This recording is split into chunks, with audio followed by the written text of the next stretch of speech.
Hello, everyone. Welcome back. We have a continuation of lesson 1A, and this will be called lesson 1B. And here, what we will do is plunge into the parametric modeling program GeoGebra, which is a children's program. So don't be afraid of any of that.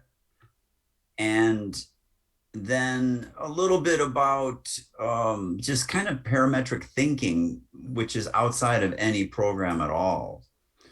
And parametric thinking is a big deal today, especially in the world of architecture.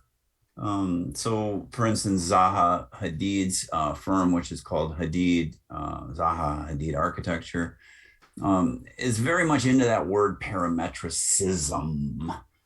Well, let's summarize the key points from last time. First of all, of course, a force is a vector. And what that means is that it has two descriptive entities that describe what the vector is. The first is the direction, and the second is the magnitude. Okay, so if it's only magnitude, it's called a scalar. If it's magnitude and direction, it's called a vector. And for us, that sign of the direction is important. So if it's going down, we're going to say it's negative. And if it's going up, we're going to say it's positive, like a Cartesian global coordinate system. The signs are very, very important. So I will walk you through the signs in the entire course, but it's literally, is it going up or down, or later, is it going left or right? The key to the modern Muller-Breslau method is that we are seeking the magnitude and the direction of the unknown vectors. And the first vector is going to be the support reactions. Later, we will have internal forces, and later we will have something even more special. The key idea is that the unknown is the support reaction on the outside of the element or on the outside of the building itself. And the loads, the forces on the structure are known. We know what they are and we know where they are. And those are all vectors. Then we remove the thing that we're looking for and we perturb the entire structure. So if we remove a vertical reaction, we perturb the structure vertically.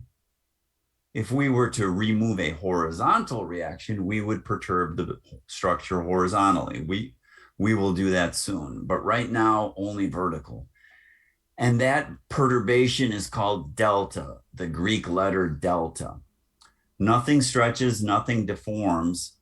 Everything has to rigidly move and rotate. That's the modern Muller-Breslau method. All other support conditions, we call those boundary conditions. Everything must be respected. You cannot violate those other conditions. And then you measure how much the loads move during that perturbation. We call that distance a loft, L-O-F-T. And the sign of the loft is important. If it's going up, that's a positive loft. If it's going down, that's a negative loft. And then we apply the only equation that we have in the course, the unknown times delta plus each individual force times its loft. All of that has to equal to 0. And then the last bullet is very important here. Look at your answer. Does it make sense? You have loads of on the order of 1,000 and you have millions of pounds of support reaction. Something is wrong. Do the directions seem correct? Remember in lesson 1A, I asked you to intuit the number, the magnitude, and intuit the direction of easy to imagine cases such as a symmetric beam. So these are the steps that we need to maintain in the modern Muller-Breslau method.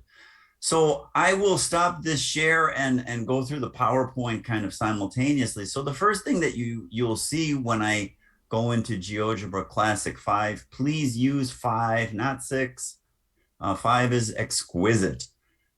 there are a few things that you should just do right away. I need to change the font size because it's far too small for me as I get older. Turn off the labeling. Otherwise, every new entity will have a label and it gets very, very cluttered very, very quickly. The next thing is points always begin with a capital letter. The next point is important. Each variable is case sensitive. So you know what that means. A capital S means a capital S. Also, I think I forgot to mention, don't put spaces in the variable names. So if it's left support, just call it something as one word. And then I like to close this algebra window and then reopen it. I don't know if that's a bug or not, but once I do that, I can change the color and the style of the points and the segments very, very easily. And I'll show you what I mean by that. So I'm going to stop my share now, and I'm going to open up the GeoGebra file just from blank, and then we will walk through just as you would for the first time looking at GeoGebra. So here's the screen on GeoGebra. And first thing that I do is say options. I increase the font size so I can see it, and then you could see it. I also turn off the labeling. And then finally, I just close this algebra window, and then I immediately reopen it. And notice now each menu has drop downs. So under the point, there's the one that we really will be using is the first one, point. A point on object is really nice. You don't have to use this one, but it's super nice. And then intersect, I use it all the time. And midpoint, I use them all the time. The other ones, I don't use. Line, I always use line. I always use segment. I don't really use the other ones. You can. This one, I always use perpendicular, parallel. Sometimes I use the other ones. The polygons, I use the first one all the time. Circles, I always use this one, circle, center, and radius.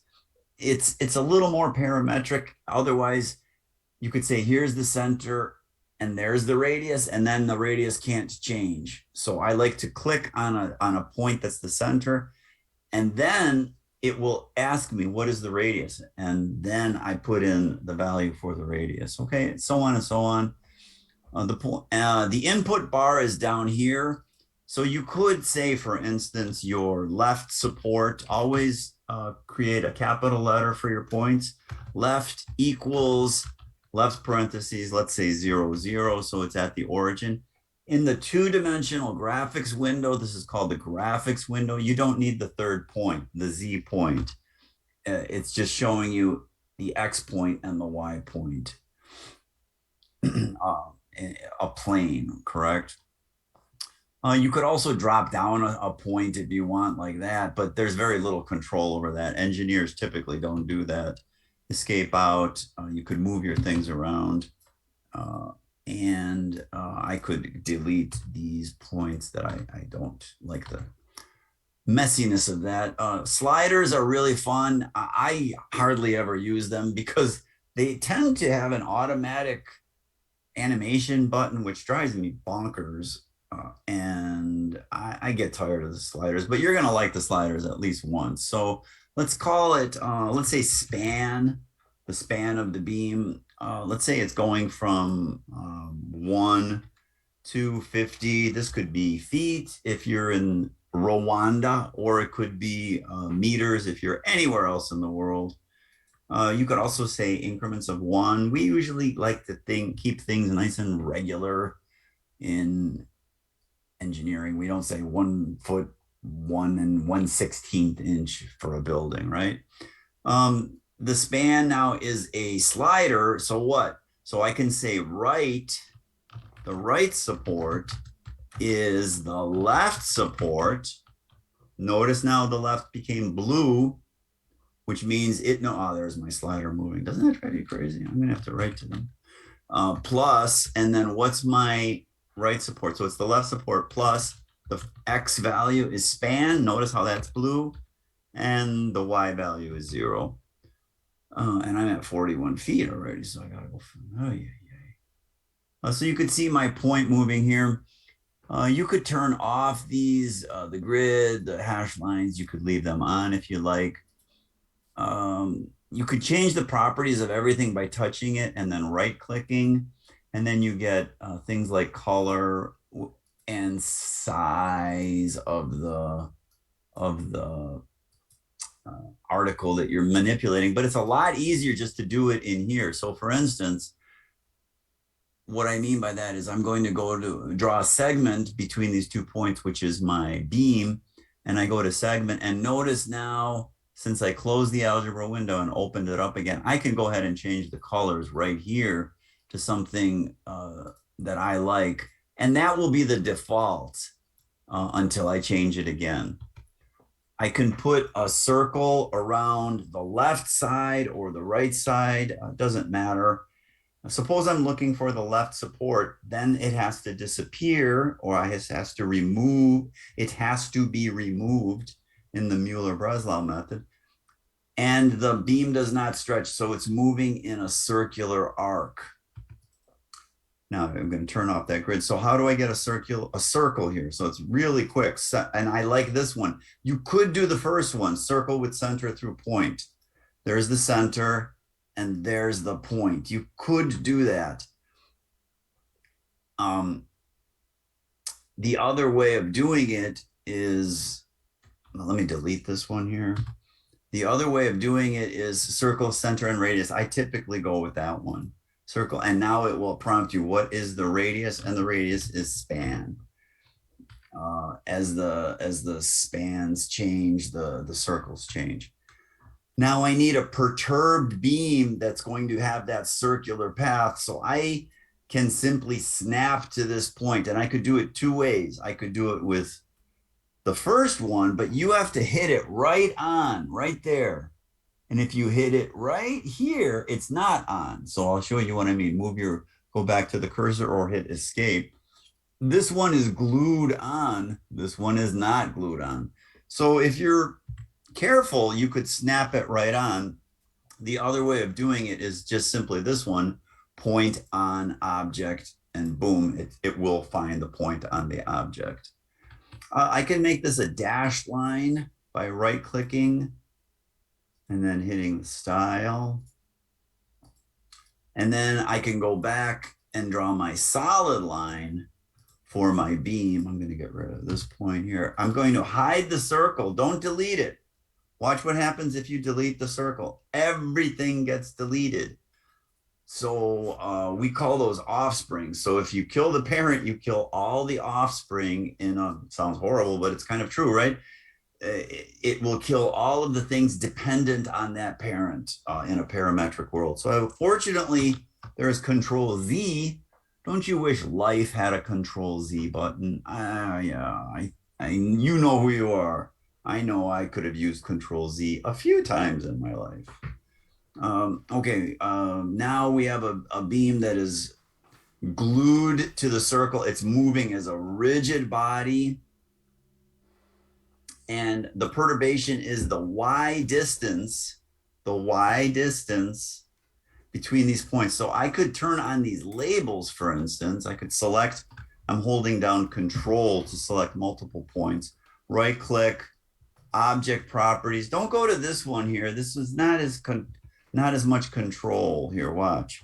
I could do this and I could say show label, but that is not a lot of control. If you touch these points and right click and go to object properties, you get a lot more control. Under the basic tab, the default is name, but you can also say name and value, or you could just say value only. So I usually don't do this, but sometimes when you're debugging a script, it's really nice. So here I will put name and value. Now I could move these a little bit. They're glued to that item that they are labeling, of course. I can hide the circle. Don't delete it, so just hide the circle. And there's a couple of ways of hiding it. You could hide it over here in the algebra window, or you could hide it in the graphics window. The other nice thing I like to do in the algebra window is click on the algebra button right here and go to the second menu and say sort by object type. That makes a lot more sense to me than sort by the order in which I decided to write my script. I don't like that at all. So this makes a lot more sense. Now all the circles are described as conics, and here I could touch those on, or I could turn on or off different points, et cetera, or different segments, okay? But if I delete them, then everything that depends on them is also deleted. So sad. Now I could describe the delta, the perturbation, as y of a minus y of left. That's how much it's moving in the y direction. And GeoGebra gives me these Greek letters, which I really like. So over here, you hit your mouse button. Don't type the word delta. Go over and hit the little alpha button and go find delta. Alpha, beta, gamma, delta. Can you say that really fast? Alpha, beta, gamma. All right. Delta is an equal sign. Y of a. Hope that makes sense. Spaces are ignored, but I like to put spaces in when I'm writing code just because it looks a little neater. And what's the next one? Y of, you could do it. Left, yes, correct. Now that's a scalar. It doesn't show up on the screen, but GeoGebra has a really, really nifty item called dynamic text. It's under the slider box, which isn't a great place for it, but here it is, and it's called ABC text. And notice what happens. I can say delta is, but that's clumsy. So under, I have all of the symbols here available for me under the symbols, and I can go find, I can say delta is, and I could type this out if I want, just for my own records. This is not code, this is just text. But watch this. Then I can say delta is, this is not code, this is just text. But now under objects, I scroll down and these are the things that are stored in memory. So I can say, please display dynamically the entity delta as it is in the algebra window. And notice there's a box around the delta, and I can hit OK. And I can move this around, and I can make it bold if I guess I didn't make it bold, but you can make it bold by default. The cool thing is, of course, is that as delta gets really small, you could see that, and delta being very, very large. The second way of doing delta, which is your homework, or we don't call it homework here, we call it etudes, correct? Is to draw a segment that is vertical, passing between A and the horizontal line. That's a lot of different ways of doing it. I think the easiest way to do it is the way I like to do it, but maybe you can come up with a better way. I always use these parallel lines. I go to the fourth window, parallel line, and now I happen to have a line that's horizontal, so I'm going to touch that, and I will snap it through A, and now I have this line, so I could snap it through left, or I could have started with the other horizontal. So now I have two horizontal lines, and what I want to do is drop a segment somewhere on those lines that is vertical. So the first thing I want to do is put a point on one of those lines. It doesn't matter which one. And I could do point on object, or if I'm lucky, I could just be super careful. And actually the icon helps me. You can see it becomes a finger and it drops down there. And now I will draw, what would you do? What would you do? Because I know what I would do. How would you get that vertical line? passing through that dot that I just drew and intersecting this line. It would be not parallel, but yes, the other parallel, perpendicular. So I touch the thing that is going to be perpendicular to it. And where do I snap it? I snap it here. And now I want to get this intersect. Now this one, don't drop a point here. Don't do this. Don't try to drop a point here. You should use this icon here, intersect. Now the reason why is that there are many times that I have messed this up. I've tried to drop a point on the intersection and I think it's glued and it looks like it's glued and then it's not glued. Intersect works because it's finding the mathematical intersection of these entities. So I click on the first entity, I click on the second entity. That is rock solid. That is rock solid. It's not going to ever waver. Now hide the lines, don't delete them. A couple of ways of hiding the lines I showed you. You could right click on it and go show object, or you could click over here, or you could click on all of the lines the way I'm doing all of the numbers. I just click on the header and I say show object or that. That's really fast, right? If you are super fussy, you could change the, you could change this to be this, the style. I guess you're going to be fussy because I'm kind of fussy about this. So those are 4-point dots and then a segment. And I like green dashed lines that are not too thick for so-called dimensions, right? Now I can't wiggle this one. This one is dependent on this one. Remember how I constructed that? And now I can ask for the magnitude of that segment to be displayed. This is a fantastic feature, so you should really do this. Under object properties, I can display the name of this item. Object properties, I can describe the name of this, but I don't care what that name is. That's called K. I could do the name and value. I don't want the name. I just want the value. And look how sweet that is.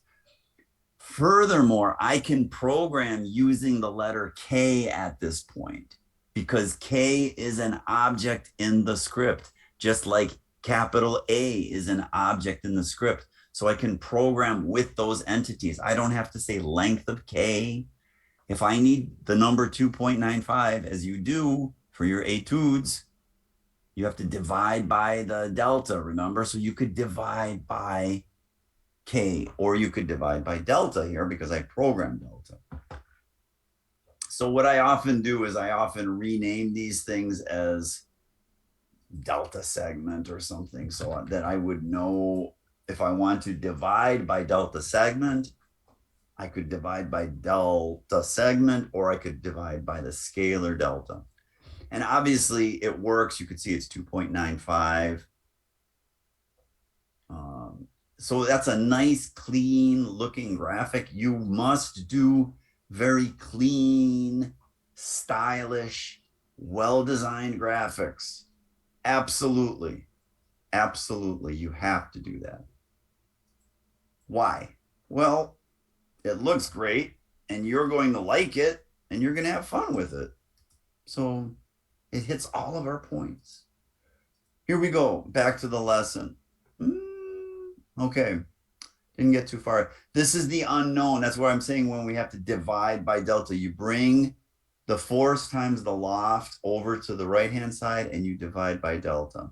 So we talked about options, font size, labeling. I think we did all of these things. I think I did this one where I said span 1 and span. I didn't do span 2, but that's okay. I think I showed you. This is when you right click on the object, you get that redefine window. I'll show it to you in a few seconds. I think I showed you all this. showed you this. Yeah, I think I showed you all this. So you can scroll through the PowerPoint, but these are all steps that we just described in the lesson here. Okay, so let's suppose now there's something new. Now this is going to be the case where I have a beam and I'm going to put some load on it. And we usually use red for load. And I'm looking for this left reaction perhaps. And here's the right reaction. But the load could be anywhere. It might be halfway, it might be at a different point. So I'm going to call that as point B. And then I'm going to just put a mark on the midpoint, the actual midpoint of the beam, so that I could check. Remember that in the symmetric case, if the load is right in the middle, then half goes to the left and half goes to the right in an upwards manner. So let's, excuse me, let's go to GeoGebra and do those two things. And then I think we'll be done with this lesson. So you could zoom in, you could scroll over with all your standard tools. I'm going to put a red diamond on the beam, on the perturbed beam, to calculate the loft. So that will represent my load position. So I hit the button here that has the point, and that's why this is way faster than object properties. So now I can just make it red, and I could make it a diamond. And I could even make it a larger diamond if I want. And now I'm going to not use snap to object, but just drop it because you see my finger there, and there it is. Now it's snap, escape out, or go back to your cursor. And now it's glued to that. That's it. It's stuck on that. So what I want to do is get the Y value of this as the loft, right? So let me just put the name on this one so you see that that's the delta. And then let's do the same for the loft. And let's say the load is, some force like, or the load, let's call it the load is, let's say it's 1,000. Doesn't matter what it is, 1,000 pounds or 1,000 kilonewtons, whatever, 1,000. You are responsible for consistency of units. So that's going down. That's going vertically down on the red dot. We're just pretending it. We're not drawing the arrow this time. You could draw it by hand. Now I want the midpoint. The midpoint is super handy. You will use it all the time. It's under the point icon, drop down menu. It's right here, midpoint. And it's asking you, just give me the first point and the second point. Oh, I should have changed the color of that one. Sorry. So I'm going to change that to be a different color, maybe even a different symbol, so that I know that that's the midpoint. That one does not move, right? It's the midpoint. Now what I want is the loft of this red point. So I'm going to draw a parallel line again. I like this technique right here. I think I have another line. I don't have to draw another line on y equals 0. I like to keep my codes clean so that if I do it once, I don't want to do it again. I could draw another line that would be parallel to this through here, but I already have one. And it's right here. You could see it. You could see that at y equals 0. If you can't see that, you could turn them all on and say, what's that one? And that's line I. You could rename it if you want, but I'm going to call that, I'm just going to leave it that way. Oops, I lost my other one. Here it is. Okay. How did I know it was that one? It was lower than 2.66. So I was just looking there. And I will do the same trick here. I will put a dot on this point, but before I do so, I'm going to make sure it's not a big red one, but a 4.1, 2, 3, 4 point black dot there. I'm going to move this over a little bit. Then a perpendicular line. Touch this, touch that. Then what? Intersect. Oh, you're doing so good. Then what? Hide. Don't delete. Could just hide all these lines. And then I like the green dashed lines for dimensions. That the last time I did this, it was a green dashed line. So it's still there. And I'm going to call this loft. Loft with a capital L. And I will show you the name and the value here. So that's that. Now, what is the left reaction? The left reaction is the force times the loft divided by the delta. Why is it positive? Because the force is going down and the loft is going up. That's negative. We bring it to the right-hand side. It becomes positive. That's not algebra. Okay, that's, I don't know what that is. Math. That's math class with Mrs. Smith in X grade. I don't know what grade it is either. So, okay, here we go. What am I blabbing about here? I'm blabbing about this. Hang on, I gotta find it. It's right here. Our only equation in the course. Well, I'm exaggerating slightly, but it really is pretty much the only. It's this one: unknown times delta plus force times loft equals 0. The force is going down, the loft is going up, so that's negative. Bring it on the other side, it becomes positive. Divide through by delta, and you get the unknown. Let's do that. So let's call it left reaction, left RCN, for instance, no spaces. Keep it short. Left reaction is force, which was a number, remember? Or no, I called it load, sorry. Load times, and I like to use the space bar. I don't like to put the star in there. Just hit the space bar. That's cool. Load times loft. It's capital. The robot says, yep, it's blue. Divided by what? Well, you could divide by delta, the scalar. You're doing great, by the way. You could divide by delta, the scalar, or del segment. I'll show it to you, okay? By del segment. By delta segment.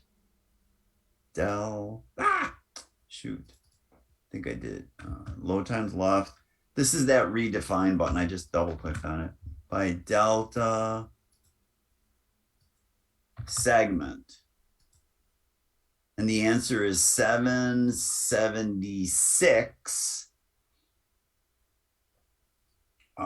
It doesn't matter what the delta is. If the load was halfway, it should be 500, right? And there it is, 500, passing through 500. And then if the load is all the way at the left end, then I got 1,000 on the left end for the reaction, right? Everything's right above that reaction. Halfway through, I got 500. You could see it dropping and dropping to 400, 300, 200, 100, and it's 0. The left reaction is 0. So it all makes perfect sense. What did I do there? I did delta segment. I could also just say it's going to be delta the scalar. That's fine too. And you get the exact same thing here. You get 1,000 if all the load is right over the left support. All of it's going straight into that support. Here it's halfway across, so I got half the load. Now the load is all the way above the other support, and the left reaction is 0. So it's a thing of beauty. I hope you like it. And then we have just a few more thoughts on lesson 1B. So you could look at the PowerPoint that will be online. I think I did all these things. Here's what I just programmed. The left reaction is the load times the loft divided by the delta. It's equation 1. It's our only equation in the whole course. And I'm pointing out that in the algebra window, as you get to the mid span of the beam, you get half the load. Here are your two assignments. You could easily do them. I think I actually did them both for you right now. They're easier than what we just did in the example. And here's a good student's work. I did this one, so pretty good student, but I wasn't a great student. So put a heading on there, Archie 260. You could put my name on there. Certainly put your name on there. And then say this is etude 3-1, 3-2. Let's not call it homework. That's so 20th century. So let's call them etudes, which is so 19th century. I really like that. Etude 3-1. It's a long prompt in the book. I just took the first sentence of it. Here's my solution for etude 3-1. Here's my solution for etude 3-2, which is exactly what we just did, okay? So I think it's going to be a great experience for you. Upload a single PDF with those two etudes. If they don't fit on one page, that's okay.